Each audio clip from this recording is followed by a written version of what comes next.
আসছি ওই সময় শুনছি ছোটোখাটো একটা বেজাল হয়েছে একটা রিক্সাওয়ালার সাথে। ওই রিক্সাওয়ালা কী করছে, উনি চলে গেছে।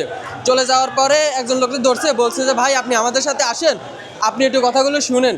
ওনার কী কারণ ওনারা বেজালটা করলো, ওনারা নিচে নিয়ে গেছে রিসিপশনে। নেওয়ার পরে উনি, আমিও গেছিলাম, উনি সুস্থ সবল মানুষই ছিল।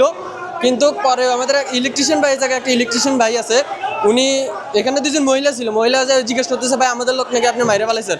বা না ভাই লোক ভালো আছে, আপনারা একটু ধৈর্য ধরেন, আপনাদের লোক আপনাদেরকে দিয়ে দেবো, জাস্ট আমাদের স্যাররা এসে একটু কথা বলবো ওনার সাথে। এখান থেকে ওই একজন মহিলা বলতেছে আপনারা সবাই আসেন, রিক্সাওয়ালা সবাইকে আপনারা সবাই আসেন, ওনাকে মেরে ফেলতেছে। তো এটা বলছে আর সব রিক্সাওয়ালা একসাথে ঢুকে ওই ইলেকট্রিশিয়ান ভাইকে অনেক মারছে। মারার পর উনি কিন্তু এখনো নিচে, ওনার অবস্থা অবস্থা খারাপ। কি গাড়ি ড্রাইভার ছিলেন?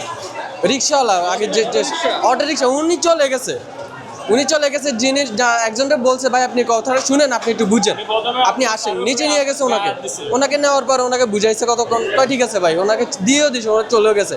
একজন ইলেকট্রিশিয়ান ভাই এখানে বুঝাইতেছে, ওই ইলেকট্রিশিয়ান বাইরে সকল রিক্সাওয়ালারা ধরে ওনাকে মারছে।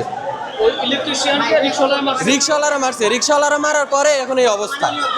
এখানে কোনো ওনারা রিক্সাওয়ালারা এখন, আমি আগে রিক্সাওয়ালাদেরকে ভালো জানতাম, কিন্তু এই পরিস্থিতির পরে আমি ওনাদেরকে বিশ্বাস করি। এই যে দেখেন কি অবস্থা করতেছে, আপনি দেখেন এই যে ওনাদেরকে কিভাবে ভালো বলবেন আপনি বলেন।